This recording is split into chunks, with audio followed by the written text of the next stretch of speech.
नमस्कार और इस विशेष चर्चा में स्वागत है। आज नवरात्रा का 5वां दिन है और ये दिन माँ दुर्गा के एक बहुत ही खास करुणामय स्वरूप स्कंद माता को समर्पित है। जी नमस्कार, बिल्कुल 5वां दिन माँ स्कंद माता का दिन। हाँ, तो जो हमारे पास जानकारी है ना, वो एक बड़ी दिलचस्प कहानी पर आधारित है। इसमें माँ स्कंद माता है, उनके पुत्र कार्तिकेय है और एक असुर भी है, तारकासुर, जिसके आतंक से कहते हैं तीनों लोग कांप गए थे। हाँ, ये कहानी बहुत ही महत्वपूर्ण है स्कंद माता के स्वरूप को समझने के लिए। तो आज हम यही कोशिश करेंगे समझने की, मतलब माँ स्कंद माता का वो रूप जिसमें वात्सल्य भी है, शक्ति भी है। हाँ, और ये भी जानेंगे कि उनके बेटे कार्तिकेय वो देवताओं के सेनापति कैसे बने। जी। और फिर वो जो बड़ा युद्ध हुआ था तारकासुर के साथ, उसकी गहराइयों में भी उतरेंगे। धर्म अधर्म का वो टकराव। बिल्कुल।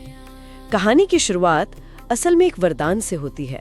एक ऐसा वरदान जिसने एक असुर को लगभग अजेय सा बना दिया। हाँ, और वहीं से अहंकार की कहानी शुरू होती है। चलिए तो फिर इस कहानी को परत दर परत खोलते हैं और इसके मतलब समझने की कोशिश करते हैं। जरूर। तो सबसे पहले माँ स्कंद माता, आज जिनकी पूजा होती है, उनका स्वरूप कैसा है? अक्सर तस्वीरों में हम देखते हैं कमल के आसन पर है, 4 भुजाएं हैं और गोद में पुत्र स्कंद। हाँ, ये बहुत ही सुंदर और गहरा चित्रण है। देखिए, नाम ही है स्कंद की माता। हाँ, लेकिन ये सिर्फ एक माँ का प्यार या देखभाल वाला रूप नहीं है। यहाँ मातृत्व ही उनकी पहचान और शक्ति का, आप कह सकते हैं, एक बड़ा स्रोत है। अच्छा। गोद में बालक कार्तिकेय का होना सिर्फ वात्सल्य नहीं दिखाता, बल्कि ये उस दैवीय क्षमता का प्रतीक है जिसने भविष्य के सेनापति को जन्म दिया, पाला पोसा। और वो सिंह पर भी तो सवार होती हैं। जी हाँ, बिल्कुल। सिंह तो प्रतीक है शक्ति का, साहस का, राजसी सत्ता का। तो ये वात्सल्य और शक्ति दोनों का एक अद्भुत मेल है उनके स्वरूप में। यानी ममता भी है और जरूरत पड़ने पर संहार करने की शक्ति भी। शायद इसीलिए उनकी पूजा इतनी महत्वपूर्ण है। हाँ बिल्कुल। लेकिन इस शक्ति की जरूरत क्यों पड़ी? वजह थी वो असुर, तारकासुर। उसके बारे में क्या पता चलता है हमें? देखिए, तारकासुर की कहानी ये शक्ति के गलत इस्तेमाल और अहंकार का एक क्लासिक उदाहरण है। कथाओं में आता है कि उसने बहुत कठोर तपस्या की, ब्रह्मा जी को प्रसन्न किया। अच्छा। और उसकी इच्छा थी अमर होने की। अब ब्रह्मा जी ने उसे समझाया कि देखो, पूरी तरह अमर तो कोई नहीं हो सकता, जिसने जन्म लिया है उसकी मृत्यु तो निश्चित है। हाँ, ये तो सृष्टि का नियम है। जी। तब तारकासुर ने बड़ी चालाकी से एक वरदान मांगा। चालाकी? कैसी चालाकी? उसने कहा, ठीक है, अगर अमर नहीं हो सकता तो ऐसा वरदान दीजिए कि मेरी मृत्यु केवल शिव जी के पुत्र के हाथों ही हो। ओह, और उस समय तो शिव जी वो तो वैराग्य में थे सती जी के बाद। बिल्कुल, घोर तपस्या में लीन थे, समाधि में। विवाह का, पुत्र का तो कोई सवाल ही नहीं उठता था उस वक्त। तो तारकासुर को लगा कि ये तो लगभग अमरता ही मिल गई। हाँ, उसे यही लगा। उसने सोचा, शिव का पुत्र होना तो असंभव है, तो मैं तो अमर ही हो गया एक तरह से। अच्छा, तो उसने वरदान की एक ऐसी शर्त रख दी जो उसे पूरी होती हुई दिख ही नहीं रही थी। और बस इसी बात ने उसे अहंकारी बना दिया होगा। बिल्कुल, यही उसके पतन की शुरुआत थी। उसे लगा, मुझे कौन मार सकता है, मैं अजेय हूँ। और इसी वरदान के बल पर उसने क्या किया, स्वर्ग पर हमला कर दिया। इंद्र को हरा दिया, देवताओं को उनके अधिकार छीन लिए। मतलब स्वर्ग, पृथ्वी, पाताल, तीनों लोकों में आतंक मचा दिया। बाप रे। हाँ, कहते हैं उसका बल, उसका आकार इतना बढ़ गया था कि देवता भी उसके सामने नहीं टिक पाते थे। यज्ञ वगैरह बंद करवा दिए, ऋषियों को सताना शुरू कर दिया। मतलब धर्म, व्यवस्था, सब कुछ चुनौती दे डाली। तो एक वरदान जो असल में एक शर्त के साथ मिला था, उसे उसने अपनी मनमानी करने का लाइसेंस समझ लिया। सही कहा आपने। ये दिखाता है कि शक्ति, खासकर जब बिना जिम्मेदारी की मिले, तो वो कैसे अक्ल पर पर्दा डाल देती है। उसने वरदान की शर्त की संभावना को देखा ही नहीं, बस अपनी ताकत और शिवजी की उस समय की स्थिति को देखा। जी हाँ, अहंकार ऐसा ही होता है। वो भविष्य को, नियति के खेल को अनदेखा कर देता है। और देवताओं की हालत तो बहुत ही खराब हो गई थी। वो सब परेशान थे, त्राहिमाम कर रहे थे। और यहीं से फिर कहानी कार्तिकेय के जन्म की तरफ मुड़ती है। मतलब देवताओं की पुकार सुनी गई। हाँ, देवता परेशान होकर पहले ब्रह्मा जी के पास गए, फिर विष्णु जी के पास गए। सब ने यही कहा कि देखो भाई, तारकासुर का अंत तो शिव पुत्र ही करेगा, ये तो वरदान है। तब देवताओं ने मिलकर ये योजना बनाई कि किसी तरह शिव जी की तपस्या भंग की जाए, उनका विवाह पार्वती जी से करवाया जाए, ताकि शिव पुत्र का जन्म हो। अच्छा, ये भी अपने आप में एक लंबी कहानी है ना? वो कामदेव वाली घटना। हाँ हाँ, वो कामदेव भस्म हुए, फिर रति का विलाप, पार्वती जी की तपस्या, ये सब बहुत कुछ हुआ। खैर अंत में शिव और पार्वती का विवाह हुआ और उनके संयोग से फिर कार्तिकेय का जन्म हुआ। उनके संयोग से एक बहुत ही तेजस्वी ऊर्जा उत्पन्न हुई, इतनी तेज कि अग्निदेव भी उसे संभाल नहीं पाए। ओह, उन्होंने उसे गंगा को सौंप दिया। गंगा की लहरें भी उसे नहीं संभाल पाई, जी। तो उन्होंने उसे सरकंडे के वन में स्थापित कर दिया। सरकंडे के वन में? जी, और वहीं पर 6 कृतिकाएं थीं, मतलब नक्षत्रों की देवियां। उन्होंने उस तेजपुंज को देखा और माँ के प्यार से उसे अपनाया, पाला पोसा। अच्छा, तो 6 कृतिकाओं ने पाला, इसीलिए वो कार्तिकेय कहलाए। बिल्कुल, और क्योंकि वो स्कंद थे, मतलब उत्पन्न हुए थे, गिरे थे, तो उनका नाम स्कंद भी पड़ा। ये तो जन्म और पालन पोषण की कहानी भी बहुत अद्भुत है। और माँ पार्वती, जो खुद दुर्गा माँ का रूप है, वही फिर स्कंद की माता यानी स्कंद माता कहलाई। जी हाँ। उन्होंने कैसे तैयार किया अपने पुत्र को इस बड़े काम के लिए? तो माँ स्कंद माता ने कार्तिकेय को सिर्फ अपना प्यार, अपना वात्सल्य ही नहीं दिया। अच्छा। उन्होंने अपनी शक्ति का अंश भी दिया, मतलब दिव्यता दी, साहस दिया, हाँ। और धर्म पर टिके रहने का वो आशीर्वाद दिया। एक तरह से शक्ति का संचार किया उनमें। ये सिर्फ भावनात्मक सपोर्ट नहीं था, ये आध्यात्मिक शक्ति थी। और शिवजी ने भी तो उन्हें कुछ दिया था, वो भाला। हाँ, भगवान शिव ने उन्हें अपना अमोघ अस्त्र दिया, शक्ति वेल, एक खास तरह का भाला जो कभी अपने लक्ष्य से चूकता नहीं था। कहते हैं उसमें सभी देवताओं की शक्ति थी। वाह, और बाकी देवताओं ने भी मदद की? जी, बाकी देवताओं ने भी उन्हें अस्त्र शस्त्र दिए, वाहन दिया जैसे मोर। और फिर जन्म के कुछ ही समय बाद उन्हें सेनापति बना दिया गया।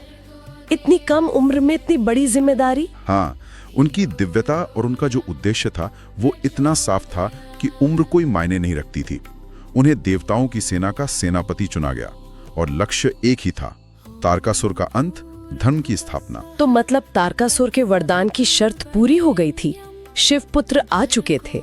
जी, कार्तिकेय का सेनापति बनना सिर्फ एक पद नहीं था, यह तो नियति का अगला कदम था। वो ब्रह्मांडीय संतुलन वापस लाने के लिए जो रचा जा रहा था, उसका हिस्सा था। तो अब मंच तैयार था। एक तरफ तारकासुर, उसका अहंकार, उसकी राक्षसी सेना, दूसरी तरफ बालक सेनापति कार्तिकेय और देवता जो शायद थोड़े हताश भी थे। युद्ध कैसा रहा होगा, कल्पना करना भी मुश्किल है। हाँ, वर्णन बहुत भयानक मिलते हैं। जब देवताओं ने युद्ध का ऐलान किया, तारकासुर को ललकारा, तो वो अपनी विशाल सेना लेकर गरजता हुआ आया। कहते हैं उसके अहंकार की दहाड़ से दिशाएं कांप गई थी। उसका शरीर पहाड़ जैसा, तेज आग जैसा। दूसरी तरफ कार्तिकेय अपने मोर पर सवार, हाथ में वो शक्ति वेल लिए देवताओं की सेना का नेतृत्व कर रहे थे। ये सिर्फ 2 सेनाओं की लड़ाई तो नहीं थी, है ना? नहीं नहीं, बिल्कुल नहीं। ये 2 विचारधाराओं की, 2 ताकतों की लड़ाई थी। धर्म बनाम अधर्म, व्यवस्था बनाम अराजकता। तारकासुर की सेना भी तो बहुत शक्तिशाली रही होगी। हाँ, उसमें बड़े बड़े मायावी राक्षस थे, शक्तिशाली असुर थे, और देवताओं की तरफ से इंद्र, अग्नि, वरुण, वायु सब बड़े देवता लड़ रहे थे। पर तारकासुर के सामने उनकी एक नहीं चल पा रही थी। क्यों, मतलब इतने सारे देवता मिलकर भी? वो ब्रह्मा जी का वरदान था ना, उसे शिवपुत्र के अलावा कोई और नहीं मार सकता था, तो बाकी देवताओं के लिए वो लगभग अजेय जैसा था। तो क्या शुरू में देवता हार रहे थे? हाँ, वर्णन तो यही मिलता है। कई देवता घायल हुए, पीछे हटे, असुर सेना हावी हो रही थी। तारकासुर खुद मैदान में कहर मचा रहा था। उसके हर वार से जैसे धरती हिल जाती थी। देवताओं का हौसला टूटने लगा था। उन्हें लग रहा होगा कि शायद तारकासुर को हराना मुमकिन ही नहीं है। बिल्कुल, शायद ऐसा ही लगा होगा। और फिर इसी मुश्किल वक्त में कार्तिकेय सीधे तारकासुर के सामने आए होंगे। हाँ, जब हालत बहुत बिगड़ गई, तब सेनापति कार्तिकेय खुद तारकासुर का सामना करने आगे बढ़े। इस आमना सामना का वर्णन बड़ा नाटकीय है। कैसा? एक तरफ अनुभव और वरदान के घमंड में चूर तारकासुर, दूसरी तरफ दैवीय उद्देश्य और माँ के आशीर्वाद से भरा हुआ युवा कार्तिकेय। कहते हैं जब कार्तिकेय ने अपना भाला उठाया तो आसमान में बिजली चमकी, और जब तारकासुर ने गदा घुमाई तो नीचे पाताल तक हिल गया। बाप रे। और फिर वो बातचीत हुई जब तारकासुर ने मजाक उड़ाया था। हाँ, युद्ध जब चरम पर पहुंच रहा था, तब तारकासुर ने कार्तिकेय की कम उम्र देखी और हंसते हुए मजाक उड़ाया। क्या कहा उसने? उसने कहा, अरे बच्चे, तुम मुझसे लड़ेगा? जा, अपनी माँ की गोद में जाकर खेल। ये युद्ध का मैदान तेरे खेलने की जगह नहीं है। ये उसके अहंकार की हद थी। वो दुश्मन की ताकत को उसकी उम्र से नाप रहा था। और कार्तिकेय ने क्या जवाब दिया? कार्तिकेय का जवाब बहुत गहरा था। उन्होंने शांत लेकिन मजबूत आवाज में कहा, हे असुर, धर्म की रक्षा करने वाला बालक भी अधर्म के बड़े से बड़े पहाड़ को गिरा सकता है। उम्र से ज्यादा जरूरी है उद्देश्य और सत्य की शक्ति। वाह, क्या बात कही। ये तो सिर्फ जवाब नहीं था, ये तो एक सिद्धांत था। बिल्कुल, ये दिखाता है कि बाहरी ताकत और अनुभव पर टिका अहंकार अंदर की शक्ति और धर्म के भरोसे के सामने कितना खोखला हो सकता है। और ठीक इसी वक्त जब ये सब हो रहा था, तब माँ स्कंद माता की भूमिका आती है। हाँ, ऐसा कहते हैं कि ठीक उसी पल जब कार्तिकेय अपना आखिरी वार करने वाले थे, माँ स्कंद माता ने, चाहे वो युद्ध भूमि से दूर ही क्यों ना थी, अपने बेटे पर अपनी नजर डाली। एक करुणामयी, शक्तिशाली नजर। ये सिर्फ देखना नहीं था, मतलब नहीं, ये सिर्फ देखना नहीं था, ये उनका आशीर्वाद था, उनकी शक्ति का संचार था, जिसने कार्तिकेय के इरादे को, उनके बल को कई गुना बढ़ा दिया। ये माँ की वो अनदेखी ताकत थी जिसने धर्म की जीत पक्की की। और फिर क्या हुआ? फिर कार्तिकेय ने पूरी एकाग्रता से, पूरी दैवीय शक्ति लगाकर वो अमोघ शक्ति वेल जो शिवजी ने दिया था, तारकासुर के सीने पर मारा। ओह! वो भाला सीधा उसके दिल को चीरता हुआ निकल गया। ब्रह्मा जी का वरदान पूरा हुआ। शिव पुत्र के हाथों तारकासुर का अंत हो गया। तो वो गिर गया? हाँ, जैसे कोई बड़ा पेड़ कटकर गिरता है, वैसे ही वो धड़ाम से धरती पर गिरा। उसके प्राण निकल गए। देवताओं ने जय जयकार की, आसमान से फूल बरसे, तीनों लोकों में शांति छा गई। अंततः शांति मिली। जी, और यहाँ फिर से प्रतीकों को देखना जरूरी है।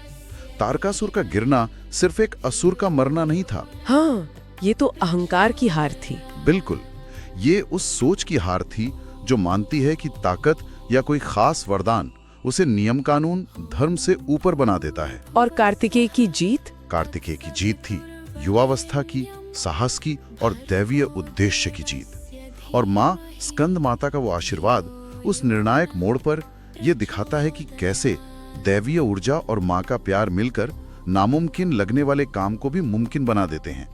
ये सिर्फ कोई फिजिकल मदद नहीं थी, ये एक तरह का स्पिरिचुअल बूस्ट था।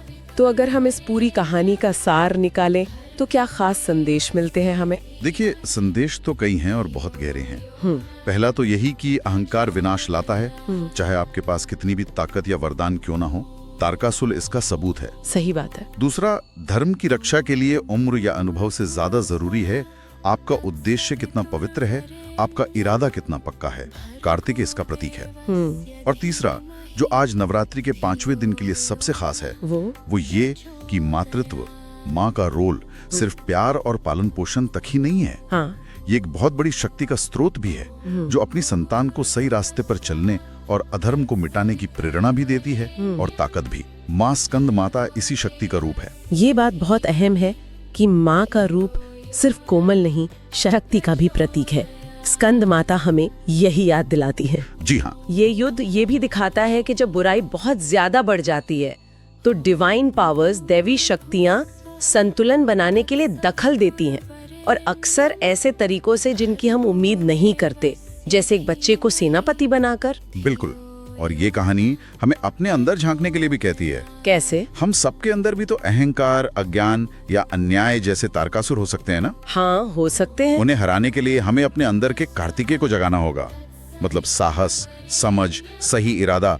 और इस अंदर की लड़ाई में हमें माँ स्कंद माता के आशीर्वाद जैसी अंदरूनी ताकत, सही गाइडेंस और हिम्मत की जरूरत होती है। उनकी पूजा शायद हमें उसी अंदरूनी ताकत से जुड़ने में मदद करती है। तो आज हमने स्कंद माता के माँ और शक्ति दोनों रूपों को समझा, कार्तिकेय के साहस की कहानी सुनी और तारकासुर के अहंकार के गिरने से धर्म की जीत का मतलब जाना। ये कहानी सिर्फ पुरानी कथा नहीं है, ये तो जिंदगी के हर मोड़ पर काम आने वाली सीख है। निश्चित रूप से ये हमें सिखाती है कि मुश्किलें चाहे कितनी भी बड़ी क्यों ना हो, अगर हमारा इरादा नेक है और हमें सही मार्गदर्शन और अंदरूनी शक्ति का सहारा है, जिसे हम माँ स्कंद माता के आशीर्वाद का प्रतीक मान सकते हैं, तो जीत मुमकिन है। बिल्कुल। आज की बातचीत से शायद एक सवाल लेकर जा सकते हैं सब।